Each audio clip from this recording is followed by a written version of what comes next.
wasiirada madaxda kale marwooyinka iyo mudanayaasha sharafta badan ee nagala soo qayb galay xafladan Somaliland Awards 2019 aad iyo aad baan idin soo dhaweynaynaa waxaan ku faraxsanahay inaynu caawa isugu nimaadno dabaaldega Somaliland Awards ama abaalmarinaha Somaliland ee sanadlaha ah waa sanadkii labaad oo xiriir ah oo xafladan qabanayno runtii hawl yar ma gelin waxaan aad ugu mahadnaqayaa cid kasta oo ka gacan geysatay teamka Hawshan Somaliland Awards teamka Inspire Group waan afkoodii ku hadlayo iyo dhammaan dadka kale nagala qayb qaatay mahadnaqa kadib waxaan in yar oo kooban idinka siinayaa faahfaahin ku saabsan sidee bay ku yimaadeen Somaliland Awards iyo sidee baynu ku soo xulay dadkan tartamaya ama hay'adaha tartamaya caawa laba siyood ayaan ku soo xulay markii hore waxa la soo maray public vote baa bilaabmay nominations ah dadka qof walba waxa la siiyay website uu gelayaa magaca cidda uu u arko inay u qalanto business of the year ama ganacsiga sanadka ugu wanaagsan ayuu dooranayay أنا عمر كمان سين واحد فكرة واحد سجشنا واحد مقعيا مدنا ما نسين خوف اللي مقعدونه قري مركي تاسي دماتي مدرسة تحويق يكبرن بيسعتي وحنو هلايليس إلى دور كون أو business institutions individuals سكوتشرا مركا كبعد أيا جدي بفريزتي والله كلا حلي أنتي وجسر رئيس ليسكا أيا الله أجاي واللي بحالك جماعة هرينا وحن سمايني dadkan soo codeeyay qaar baa campaign galay dabcan wada dareemi kartaan si aan u hubino inay dadkaasi u qolmaan inay shortlistka galaan oo public umada loo soo bandhigo mar labaad ayaa la fariistay waa la xiriiray kuwii aan la hubin wax la weydiiyay waxay qabtaan shaqooyinka ay abuuraan waxay bulshada ku soo kordhiyaan iyo wixii la midka ah marka ka bacdi waxa ka soo haray category kasta 6 qaybood ee tartamaya 3 baa ka soo haray 3dii ayaa mar labaad dadka loo soo bandhigay si aanu dad badan u gaadhno oo bulshadu u wada codayso oo inta internetka haysata kaliya aan ugu koobin waxaan sameynay inaanu text message naana dadka ku codeeya text message-ka dadkii waxay bilaabeen qofku 3 buu message ka dirayay waxa uu soo dhacayay liiska 6 qaybood ee loo tartamayo liiskaas markuu soo dhaco intii kale codaysay waa garanaysaane ayaa dooranaysaa qaybtaada codeynaysid business of the year entrepreneur of the year young person of the year adaa dooranaya marka dooratid ayuu wuxuu ku siinayaa 3 hay'adood ama 3 qof ee isugu soo haray category-ga markaas buu qofku dooranayaa qofku ama institution ku codeynayay sidaas ayaynu caawa halkan ku nimi waxa markii serverka Inspire Group iyo Somaliland Awards team midna gacanta kuma hayn independent third party maamulaysi markii la furayay serverka ee resultka la eegayay si aan u hubino kalsoonida dadka annaguna aanu eedeys ka ilaalino waxaan u yeernay guddi madax bannaan oo observers ah wayna raaceen in badanoo ka mid way fadhiyaan caawa waad ku mahadsantihiin servicekii baa la furay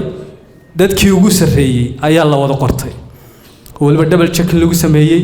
systemkii baa la galay intii soo codaysay taleefanadooda kii 2 jeer soo codeeyey ama 4 jeer soo codeeyey ayaa la isla eegay waxaana la soo saaray cidii ku guuleysatay caawana waad ogaan doontaan sidaa darteed anigu Inspire Group oo aan afkooda ku hadlaya caawad waxa aanu runtii naga go'an inaanu bulshada u samayno sacrifice-ku kuma yimaado wax badan ama waqti badan ama lacag badan oo la hayo wuxuu ku yimaadaa individual responsibility inaan qaadano taas baanu bilownay gacmo baan ugu siiseen waana ku mahadsantiin waana sii wadi doonaa anigu aad baan ku faraxsanahay inaad maanta aad invite garayseen waxaan rabaa horta if you're nominated congratulations if you win congratulations lakin it's not about winning caawa maaha un dadka ku guuleysta waxa weeye inaanu celebration aanu u dhigno dhalinyarada iyo dadkii wadankan example u siiyey dadka maaragtay the next generation oo soo mari doona ha ahaato business ha ahaato journalism ha ahaato academics wax walba artists waxa aad iyo aad u muhiima example sanad walba each year's award ceremony that we set an example for each and next generation not just here in Somaliland but in all Somali regions we all have to take inspiration from everything anigu markaan rabay inaan saxaafin aan noqdo oo reerkayga aan u sheegay anigu markaan jaamacadda ka baxo waxaan rabaa journalist inaan noqdo they way naxeen moogtahay I'm sure dad fara badan oo jaamacadda mar dhaweed ka soo baxay oo ay rabaan wax adventurous ay sameeyaan filmmaker baan rabaa inaan noqdo comedian baan rabaa inaan noqdo reerkayga waxaan mooday markaan u sheegay inaan rabo inaan journalist aan noqdo inaan u sheegay inaan drug dealer oo kale inaan noqdo they were shocked anigu waxay yiraahdeen waxaan rabnaa lawyer amba banker amba something like that inaan noqotid lakin you have to chase your dreams I think that's the most important thing wixii adiga qalbigaaga ku jira ambitionkaaga ay tahay ku adkayso and reach for your dreams midda kalena ha ka baqanin failure qofkii fail garoobin it's very hard inuu success amba ay success ay hesho marka ha ka baqanin failure I'm sure dadka imaka maanta la nominate gareeyay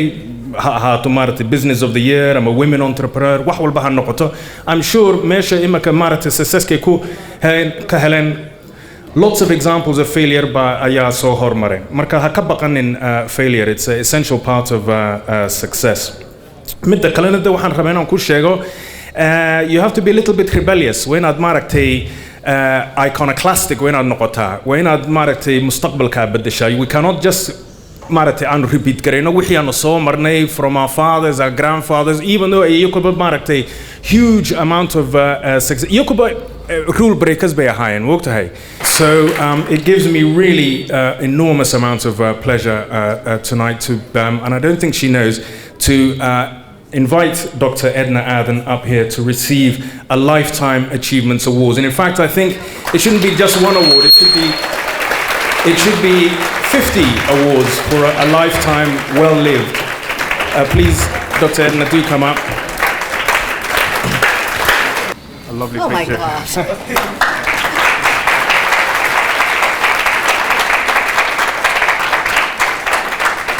Well, thank you all very much for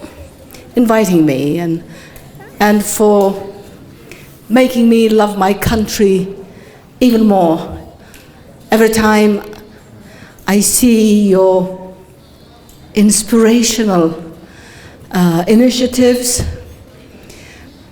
when I see how beautiful my people are, how beautiful my country is,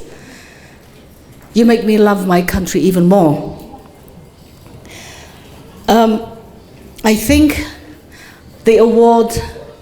that is most precious to me is to recall some landmarks near this hall where we are today, this evening.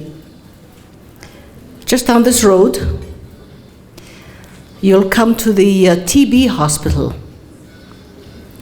It was not always a TB hospital. It was the only hospital that Hargeisa had. And it was a hospital that was made of tents. It had one hard building, the operating theater, and the delivery room. And I'm told at about 9 p.m. one night on the 8th of September in 1937, you know that, my mother was having a problem giving birth to me. And she was pushing and pushing, and I was always hard-headed, so from that, even at that time, I was very hard-headed. And they had to pull me out with forceps. And under this turban, I have 2 scars,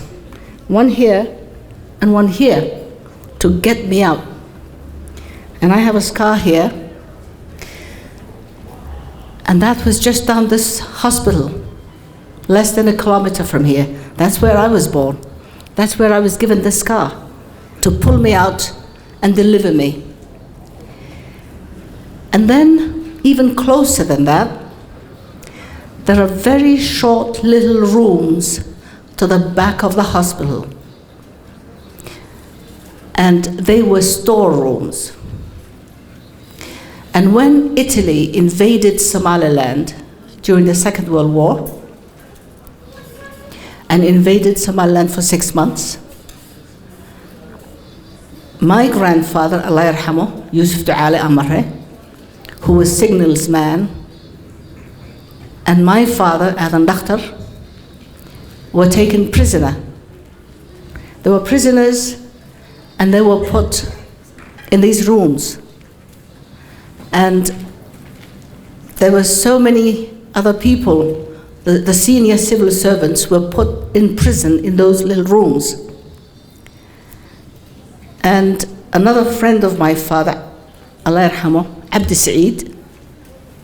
and Yusuf Du'ale, my awu, and my father, Adam Dakhtar, and a few others whose names I do not recall, were all prisoners in that room. So for me to be receiving an honor from you 82 years later in this beautiful hall with electricity and so much beauty and freedom and is very special to me. And I appreciate that. Maasayar oo kooban oo dhambaal la yiraahdo halkan idinkula wadaagaya. Maasada dhambaal waa talo, waa dhiirigelin, waa tilmaan intii Ilaahay iga garansiiyay ama wanaagii qalbigayga ku jiray aan la rabay qof kasta oo guul doonaya ama ka guuleystay doonay inuu halka ka sii wado intii taagtay ahayd intii aan la wadaagi karayay ayaan halkan idinkula wadaagaya. Dhambaal waxay tiri daraaruhu waa duruus, dhambaal culus bay sidaan, taariikhduna waa dhigaal, wixii dhacay bay qortaa, dambaysana dhiilka yaal, aayaha noloshee dhabta ah wixii la dhitaystay baa hadhow laga dheefaya. Iliba waa dhugashadeed, dhigiba waa fiirsigeed, qofiba waa daadistii wixii dhimirkiisa galaa, inaad sharaf dhowratiyo inaad dhuuni raacataa adiga waa dhaqangalka. adoo nabad deefsan kara colaad ha u dhaanta tuman ha noqon dhidirkiyo sidii awoodii dhashiisa cunaa. dhalaalkuna waa dushee dhuuxaa laga eegayaa, dhagiyo qurux baan wax tarin intaad dhar ku daali lahayd ruuxdoo la dhisaa habboon. libtuna dhacdiidka iyo fadhiga kuuguma dhashee inaad dhididaa ka ron. intaad dhallin xooga tahay wixii dhayalkaaga lumay hadhow buu kugu dhibaa itaalka adoo dhigee waqtigu yuu kaaga dhumin isdhigashada dowgalka. guushaadu markay dhab tahay intii kugu dhiirisay ku raacdana soo dhawee, kuwii ku dhaliilayiyo dheg ha u dhiginkii ku nacab. Soomaalidu imika haddaan idhaahdo hebel baa caawa ku guulaystay yaan person of the year-kii waxaan odhanay inaan kuwa wanaagsan laakiin sidiisa kale miyaad weli aragtay? daadir sidiisa kale maxaad ku falaysaa? sidan wanaagsan maxaa kuu diiday? marka inta sidaada kala raadinaysa dheg ha u dhigin. aadmigu wuxuu dhaadayaa waxay dhaayuhu arkaan ha yeeshe ee dhaabad sare waxaan cidi dhowrahayn dareenka ku sii dhadhami awaalaha sii dhildhilo saadaasha ku sii dhowow hadhow dhabbadii xidhxidhan u sii dhiga eel furfura markay tahay dhaadashada adoorka ka saaran dheer dhul hoosaha soo martiin arlada rabbi baa dhammaan khaliifadi kaaga dhigay dadnimo guud oo dhab iyo islaamnimo dhowrsan iyo diin loo dhigay baa ku faran haddii hoos looga dhaco dhuddii kula diira iyo dan iyo dhaqashaa ku faran qabiilkuse waa dhantaal dhibaatiyo ceebo badan Somaliland qabyaaladda iska daaya waa intayna fool xumaysa kala qoqobka iyo mataqaanaa isu abtirintu waa waxa qudhaatay Somaliland fool xumeeya laakiin sida kale Somaliland waa meel aanay jirin meel la mid ah waan ku nasiib badanahay in la igu sharfo oo la yiraahdo adaa guddoonsiinaya oo dadka hor keenaya saddex hayadood oo shaqo muhiim ah oo haya sanadkii tagay u hayay dadkooda Somaliland iyo dalka Somaliland oo wax talo weyn wax badan ku darsaday dadkooda qabtay shaqo muhiim ah oo ay ahayd in la qabto waxa laga yaabaa hay'adahaasi shaqada wanaagsan ee hayaan marka aad TV-ga ka aragto inaad qushuucdo oo ay ku qiiro galiyaan laakiin inaanad fursad u helin aad ku tiraahdo waad maadsan tahay ama aad ku abaal mariso caawa waxaynu halkan u fadhinaa hay'adaha faraha badnaa saddex hay'adood oo matalaya inaynu halkan ka nidhaahno waa mahadsantihiin shaqo wanaagsan baa qabateen Somaliland waxay aqoonsatay shaqadii wanaagsaneed ee qabateen laydinma wada abaal marinaya mid idinkayna ka mid ah ay dadku soo codeeyeen markii hay'adaha la hufay ee la haadiyay ee kombiyuutarku isku dhex maaragtay saa u dhex maray magacyadii waxaa nasiibkooda ay noqotay inay soo baxaan saddexdan hay'adood ee soo socda oo aan rabo markaan ku dhawaaqo sacab wanaagsan in lagu soo dhaweeyo oo ah aynaynu u sheegayno inay shaqo wanaagsan waxtar fara badan shaqo ay ahayd inay qabto ay ahayd inaynu qabanno inay noo qabanayaan shaqooyinka waxa ku jira wax la bixiyo waxa ugu muhiimsan naf bini aadama qof naftiisa u huray inuu naf kala badbaadiyo shaqo uu qaban lahaa uu Somaliland ku qurxin lahaa ma jirto on taahin marka saddexda hay'adood waxa ka mid ah Somaliland Life Makers sacabku inta waynu ka bataa oo abaalkaynu celinaa weey waxa kaloo iyaguna ku jira saddexda tartame waxa ka mid ah Somaliland Firefighters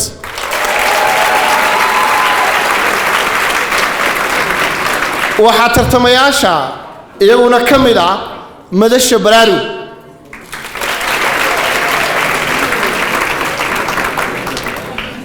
Somaliland markay codaysay abaalmarinta sanadkan ee community contribution-ka waxa ku guuleystay Somaliland Life Makers. Such an honor to be at the Somaliland Award 2019 to really talk about entrepreneurship, you know. What does entrepreneurship mean? I've been here about a week and I just saw Dadkena, you know, Dadkena right now is beautiful. We work hard. We come up with ideas. And these three people that are nominated today came up with a concept, not to just feed themselves and their family, but to feed other people. And that's inspiring. Samaha. And I want to give them a clap. So please give those three nominees a clap. These three entrepreneurs represent what is so great about Somaliland. They will become the backbone of Somaliland. They represent Somaliland is open for business. You know, we need to grow, we need to survive, and lazim nas'awino. So whoever wins, whoever loses, I want you guys to see them, whoever these three people are, and tell them you're doing a good job. I want you guys to buy their product. I want you guys to tell your friends to buy their product. Lazim nas'awino. Samaha. Okay. Let me know, the three nominations are Ryan Organic,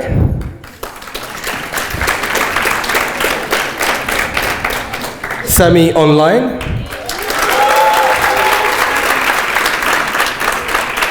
and Somsite. And the winner for Entrepreneur of the Year 2019 is Somsite. كل عاوة كم حنو فردنا إن إنه تبادل إنه قولها أما وحيابها ونعكسنا بالشدة إن كسر حبها Maka all night we have been celebrating and recognizing our people in our community who has achieved greatness. But I would like us to move away from those who are still among us. What I'm going to present to you today is the Lifetime Award, the second Lifetime Award after Ernest, Dr. Ernest, someone whose life has touched many of Somalis before it was cut short. But anyway, farxad weyn bay tahay inaan caawa halkan idila wadaago award kooxda Inspire Group ay ugu tala gashay inay ku xusto, ku maamuusto, ku sharafto qof ka mid ah bulshadeena oo noloshiisii intuu tiisi gaarkeed ka tagay tii bulshada u huray. Unfortunately, her life ended in that process. laakiin taa waxa weeye dhimashadaas ay dhimatay ama ay naga tagtay waa xaqeedu hase haddee waxa ay tahay taariikh inay noo noqotay iyo cashar innaga oo aynu ku dayano dad badan oo bulshadeena ku dhex jirana aynu xusno sida Allah u naxariistay abwan gaariye uu ka digayay inaan noqon aasoo laakiin aynu xusno waana tay u taagan tahay Inspire Group oo second year sababta keentay waxa weeyahay inaynu isticmaalno dhiirigelin dadka dhan wada xusi karna laakiin inaan wax yar meel ka bilowno dabadeedna ay noqoto dhaqan samaysma oo aad qof wax yar ku sameeyo oran karto waad maasantahay thank you so much isagoo nool oo ag jooga way nagu adag tahay qofku way ku adag tahay inuu xuso waxaad arki kartaa way adag tahay qofku inuu yiraahdo hooyadii aabihii way waxaad samayso waad maasantahay way kabaasadii bisay maryahaas samaysay tamaandad soo ku iibso iskuulkayga bartay way ka xishoonaa وعليك تقفك معلم وحصاب براي أنتوا تجوا يسووا تاجر إنه كل هذا معلم واد ما حصنتها ومعلم كيبو وركابا إنه معلم كشق يسني يسووا وحبرا قفك وعليك تعين تصاب وحين ويرادو قف دكتوراه أمام الوايف أو مولسان ويمادو ويرادو واد ما حصنتها هاي واحد عاوز سي حاس كي يجيب عاوز سوي ما يجيب شوفتك اللي سينو دون كان يسووا نقد قضاء نول ويمادو قفك وعليك تعين وحبرا ما ينوع عليك مركب تكين سينا نعيد أقوى صنّا أو إنه أوارث كان سمعنا ما هو نتنس كنا معنا إنه سووا رقادنا لكن وين ندقن سمعنا وإحنا وين ندقن إن نجن نقضى Inspire Group حفلة دي سنة كم مركبتها معنا بعضهم ما فريق سنة يسوع لكن وحي نقون سوا مركب ندقن كذي كنا يقفكو معلك يسي جامعة ده أنتوا تقول فريستو وتريا لما وحي وانا جهاي وسبي ولا وحن بعدي سمس قفكو ساحل كي ولا وحي صادي سمس qofka dariiqa maraya ee wanaag sameynaya inuu la istaago yiraahdo wax wanaagsan baa sameysay kanay sanaaw waxaan daawan doonaa qofka intaan sheegin hasaate waan sheegi karaa maadaama uu video ka muuqanayo qofkaasi waxa weeyahay waa ilaahay naxariisto hoodan naaleeye waan wada garanayna xasan sheekh muumin waxa laga hayay dab hadduu dhaxmoodo maxaa lagu dabiibaa aniga iga filaysay inaan qiiradeedin adkeeyo ayaa laftigaygu qiiraysan waan isku darsanahay runtii farxad iyo murugo iyo rajo iyo cabsi iyo qoomamayn intaasaa ku kulantay madaxa yar ee igu rakiban iyadoo intaasoo dareen ku jiraan adigana aan hubay inay ku jiraan kaaga waxaan isku dayayaa inaan kelmado yaroo kooban ku cabiro dareenka isku keenay iyo waxa mudan inaynu ka qaadano isla halkan aan joogno waxaan jeclahay inaan dhaqan geliyo walaalkii iga horreeyay arrintuu diiradda saaray oo ahayd inaynu is aqbalno isku mahad celino oo isqirno inagoo is arkayna intaan wada joognayn is arkayno waxaan rabaa inaan uga faa'iidaysto dhowrka daqiiqan halkan joogo inaan u mahadnaqo askarta halkaa joogta ee iyaga dartooda aynu isu qirayna halkan aynu ugu qurux badano waxaan rabaa inaan uga faa'iidaysto waardiyayaasha meeshan inagu ilaalinaya inaan u mahadnaqo hadday maqlayaan haddii kalena ilaahay baa ii maqlaya waxaan rabaa inaan u mahadnaqo oo aan uga faa'iidaysto inaan sharfo dadka cuntada macaan ee ina hor taalla inoogu adeegaya ee aynaan wejigoog iyo magacoog midna garanayn waxaan rabaa inaan u mahadnaqo dadka baahinaya warkeennan ee gaadhsiinaya dunida ee mid walba uu inagoo fadhina isagu taagan yahay waxaan rabaa inaan u mahadnaqo ubaxa aan dadka dheernahay ee Somaliland ku faani karto ee halka ay nagu madadaalinayay iyagoo dhididku ka dhacaya inagana afkeenu kala baxayay oo qoslay waxaan rabaa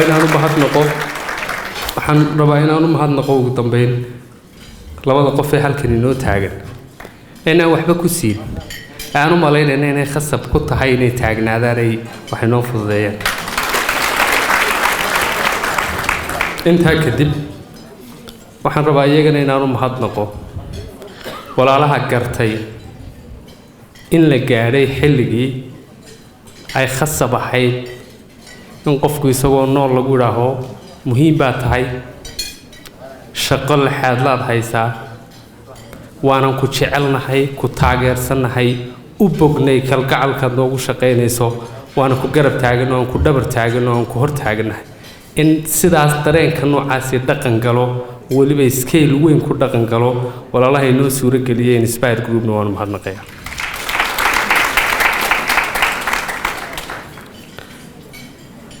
in la isku mahadnaqo oo aynu qirno oo aynu weyneyno dadkeena weyneyna dhex jooga waxa ka horeysa inaynu garanno waxay ku mutaysteen waxaa jira bulsho kasta iyo koox kasta oo adduunyada joogta dad ka mid ah oo la yidhaaho Allah diray oo iyagu isxilqaama iyagoo loo dirsan lagula xisaabtamayn wax lagu siinayn weliba lagu cadaadinayo oo lagu takoorayo shaqada hayaan haddana leh xamilkii iyo dulqaadkii waxay jecel yihiin ay ku qaban lahaayeen qoladaa waxaa calanka u sidaa maama doctoraysa aadna aadan oo halkan ila fadhida horeyn ilaahay baa mahad leh waxaan kaloo u mahadnaqayaa groupkan ama teamkan soo qaban qaabiyey Somaliland Award ama Inspire Group oo runtii shaqo fiican oo badan soo qabtay ciidii xaflad soo qaban qaabiso ma garan karaysa runtii culayska leedahay marka xaflad la qaban qaabinayo marka dad la kala saarayo dad cadaalad u sameynaysan oo ka sii adag tahay marka aad iyo aad baad mahadsantihiin munayahanadna si gaar ah ugu mahadnaqayaa Somaliland hadeenahay ama Jamhuuriyadda Somaliland laba qof baan dheereen marka ummadda afka Soomaaliya ku hadasha mid ugu dhintay Allah u naxariista Xaaji Cabdiwaraabe oo nu ducaynaa waxaynu nool marwo aadna aadan aynu u ducaynaa ilaahay cimriga u dheereeyo aad baan kugu faanaa hooyo waxaan rajaynayaa insha Allah inaad in badan noo sii noolaato waxbarashada waxa la sheegay inay tahay marka furaha nolosha haddaanay waxbarasho jirin nololna jiri mayso sidana loo qurux badnaan maayo howlkan iyo xafladana isugu meena nimaadeen wasaaradda waxbarashada Jamhuuriyadda Somaliland sanadkan waxa culayska la saarayay marka tayada waxbarashadeenu ilaa 1990kii meel wanaagsan bay soo gaadhay waxa laga soo bilaabay marka intaas lagu fadhiisto idan macallimiintu tababarneen oo macallinka isagoo qorigiisa sita oo jabhada inuu haddana ardayda waxbarayay ayaa jirtay waxa jirtay marka idan dhakhtar la haysanin aadna iyo tiimka la midka ah inay dadka ka dhalinayeen marka ama hooyooyinka geed hoostiisa meel banaan maanta alxamdulillah meel wanaagsan bay maraysaa waxbarashadeena hoose iyo saraba waxaan doonayaa anagu ka afeefto dadkan tartamay ee marka institutionada waxbarashada u tartamay ee la soo kala saaray ma aha qiimeynay wasaaradda waxbarashadu samaysay waxa sameeyay Somaliland Award iyo Inspire Group saddex institution bay soo saareen waxaan qirayaa in saddexduba yihiin saddex institution oo aad iyo aad runtii heerkooda waxbarashadu sareeyo laakiin qiimeyntii wasaaradda waxbarashada iyo tii dowladda midna ma aha saddexda institution waxay kala yihiin Nuruddin Schools, Abarsa School iyo SOS School Sheikh saddexdaba sacab wanaagsan loo tumo waxaa guulaystay oo markaa caawa la siinaya abaalmarinta iskuulka la yidhaahdo Abarso School run ahaantii sharaf bay ii tahay inaan maanta halkan idinkula wadaago natiijada tartankii ka dhashay young person of the year shakhsiyaddii sanadka ee dhallinyarada ahayd run ahaantii sanadkii ka horreeyana anaa nasiib u helay inaan guddoonsiiyo mar labaad waxaan u mahadnaqayaa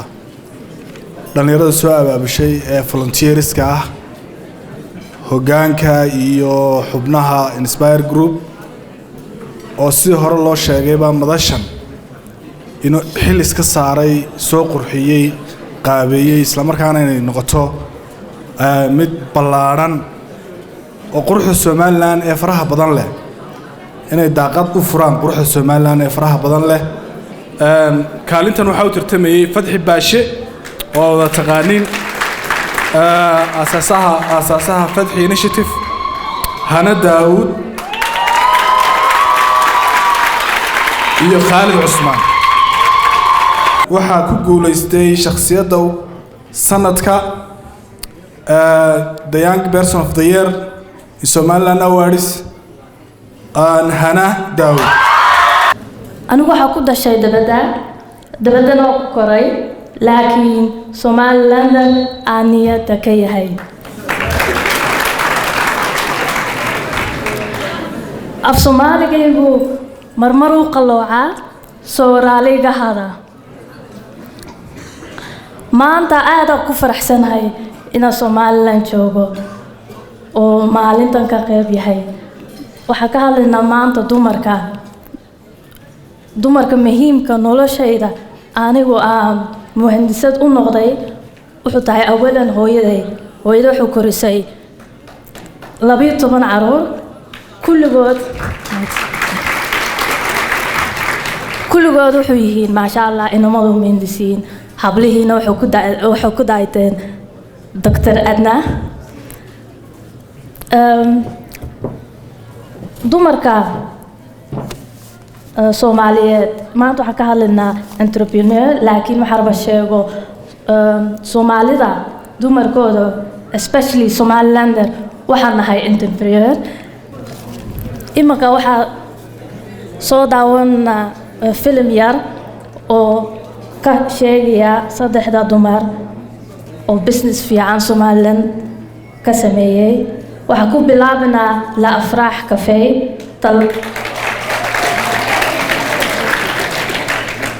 takalena waa Mama Juno sacabka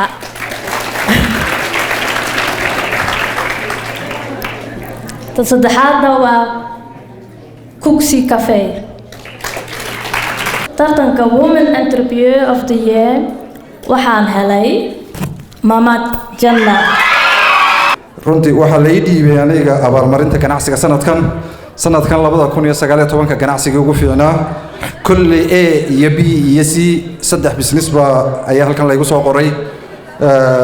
dhammaantood waxaan wada rajaynayaa guul waana wada mahadsan yihiin sida la inoo sheegay Somaliland oo dhan baa codaysay Somaliland waxa isku afkaratay saddexda business u yeeri maayo waan dambaysiinayaa kulli waxaan ka hadli doonaa bal businesska iyo dawladnimada iyo halka xinoo maraya manin yar laba kelmadood ka odhan doonaa businessku wax kale ma aha waa intay dawladdeenu ay ku fadhido nabadgelyada iyo quruxda iyo anshaxa in ku wada joognaa wax kale ma aha waa businesskaasun dawladnimadeena wax kale kama iman waxa beys u ah miisaaniyaddeena boqolkiiba boqol waxay ka timaadaa inta laga qaado ganacsiyada Somaliland ka jira dhammaantood waxaan leeyahay haddaanu ka dawladnahay anoo ku hadlay magacii dawladaba waxa naga mudan tihiin inaanu idin maamusno waxa naga mudan tihiin inaanu idin mahadnaqno waxaad leenahay jasaakumullahu khayr runtii iimay sii sheegin iyagu inaan intan laakiin ana go'aansaday maadaama ugu dambeeyo xiritaanka leeyahay inaan khiyaarta wajiyadiina idin tuso intiina aan garanayn aynu ugu wada mahadnaqo sacab weyn ilaahay ayaan idinka rabaa qolooyinka xafladda iyo platformka aynu halabuurkii ganacsiga kii dumarka life achievement waxaasoo dhan cidday noo suurtogelisay waxa weeye waa gruubkan dhallinyarta oo shanta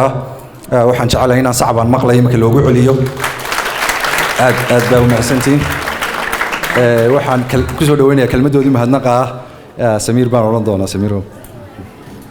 بسم الله الرحمن الرحيم حكومة جمهورية الصوماليلان وسير كقرة مركي لما قعابي نويري عشان نقول شرفي أنت اسمه أنا نقول أنا أخذ سنة نويري أنا لا تشذي أنه كبير نوحي أنو أركيني سهلة أيو عودها تاو أنو ما هنقينا عاو هبينك ما هنقا وحان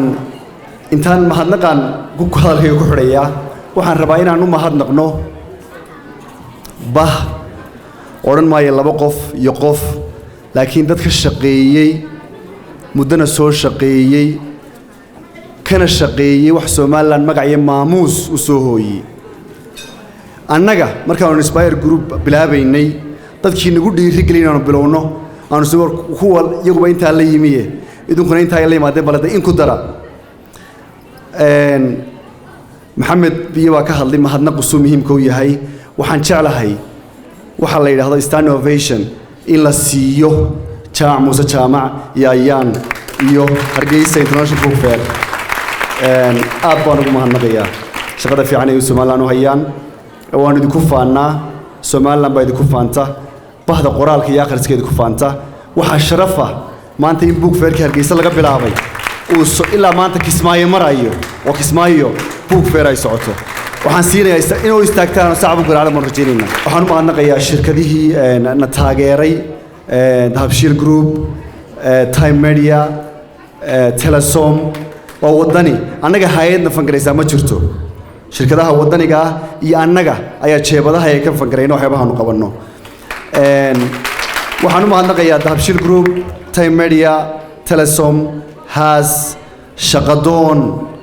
بريمير بانك iyo soo gasho oo iyadu markasta internetka noogu deeqda dhamaantiin waa mahadsantihiin niman dhalinyaro soo haysta xiran Soonyo ku dar iyo Soonyo sidoo kale waxaan maqnayaa labada gabdhood oo iyaguna hawshana wadaan rag waxa ma qabto aqaan ororna anagu iyo laakiin cidda ka shaqeysay hawshan dhexda u xidhatay gunta u xidhatay waa labada gabdhood iyaga ayaan aad u mahadnaqayaa waxaan kaloo ku faraxsanahay caawa dadkii guuleystay in dumar u badnaayeen taana waan ku faraxsanahay dhammaantiin waan mahadnaqayaa waxaan u mahadnaqayaa dhammaan dadka taagan ee kale volunteerska ah ee nala shaqeeya sida tabaruca noogu shaqeeya ballanteenu waxa weeye Somaliland sawirkeeda wanaagsan oo aynu adduunka gaarsiino Somaliland ha noolaato waxaan ku dhawaaqi doonaa saddexdii ganacsi ee sanadkan 2019 u fiicnaa marka loo eego codayntii ay reer Somaliland codeeyeen bisinkan u qaban doonaa bismillaahir rahmaanir rahiim qolada koobaad halkan ku qoran waxa weeyaan Sagal Chat Company sacab weyn la siiyo waxa ku xiga dhaweeye sacab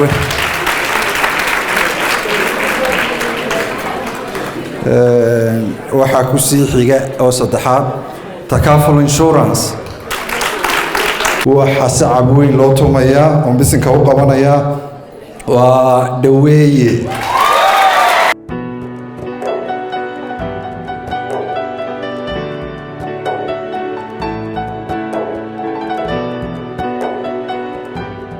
Inspire Group waxay soo qaban qaabisay Somaliland Awards maxay tahay fariinta gaarka ah dad badan baan caawa suurto gelin inay guuleystaan dad badan baa se guuleystay maxay tahay fariinta gaarka ah ee guuleystayaasha laga guuleystayaashaba ee aad u dirayso aad baad u mahadsan tahay khadar runtii caawa waxaan qabaa inay wada guuleysanay caawa Somaliland baa guuleysatay waxa guuleystay quruxda iyo wanaagga Somaliland runtii cid qof walba mu wada helan abaalgarinta cid unba ku guuleysan lahayd laakiin muhiimaddu waxa weeye dadkan la soo magacaabay ee bulshadu soo dooratay ee isku soo haray saddexdu group walba saddexda ku soo haray inay ahaayeen saddex u qalmayay oo bulshadu aad ugu wada khushuucday hadday noqoto businesska hadday noqoto waxtarka bulshada hadday noqoto waxbarashada waa tartan adag baa dhex maray marka taasina codaynta waa laga dhex arkayay markii dambe ee la kala saarayay marka waxaan leeyahay waad ku hambaleynayaa kuwa guuleystay kuwa inta yar lagaga qaadayna iyagana waxaan leeyahay waa la bulshada wadiin mahadnaqday codkii wadi siiyeen midun baa se guulaysan lahaa waana dhammaantood waxaan u rajaynayaa guul waa sanadkii labaad ee Somaliland Awards uu ka qabsoomo magaalada Hargeysa ma hawl yar runtii marka la kala saarayo laga guulaystayaal iyo guulaystayaalba waa markii labaad kulay khibrad fiican baad leedihiin oo isla yahay sanadkii hore waad ka gunudeen maxaad si gaar ah uga xasuustaa caqabadaha idin kala kulmaa bulshada inta leeg in la yiraahdo waa la idin abaan marinaya oo waliba waxaad u qalmayseen oo ah shaqadiinii baa la idin ku abaal marinaya caqabada nooceeya baad ka tilmaami kartaa sidee bay bulshadu uga fadciliyaan marka sanadkii labaad aad qabateen barnaamij noocan oo kala Somaliland Awards runtii ma yara caqabaduhu waa dareemi kartaa horta waxa la yiri nin xil qaaday eed qaad marka aanu hawshan bilaabaynay anagu ujeedadeedu ma ahayn inaanu dad aan garanayno oo cayiman soo saaro ama wuxuu aqoonsano ujeedadu laakiin inta way ka ballaaneed waxay ahayd inaanu sida magacaygu ku xusan ee Inspire Group inaanu bulshada dhiirigelino is aqoonsigooda bulshada wax wada qabsigeeda is ixtiraamkeeda iyo in qofkii wax wanaagsan qabta hambaliyinteeda ayay ujeedadeedu ahayd taasana ujeedada fog ee aan ka leenahay arrintan tahay sanadkii hore runtii caqabadihii jiray wax baan ka baranay waayo haddii aanad mistake ama aanad wixii dhaca marka hore aanad wax ka baran ma noqonayso faa'iido kuma yeelanayo waxaan isku daynay sanadkii hore su'aalo badan baa waxaan ka weydiiyey dadka finalka yimi siday ku yimaadeen iyo inkastoo la soo kala haadiyay oo liis la soo saaro liiska dad guddi loo bandhigay oo guddidii markii ugu dambeysay finalistiskii wareysatay oo kala haadisay oo iyagu go'aan gaaray haddana waxaan is yidhi sidaa ka sii wanaagsan baad samaysaan waxaanu samaynay doorkan dhoweyd waxaan dadka ayaan u daynay inay soo magacaabaan dadka wareegga ugu dambeeya isku soo haraya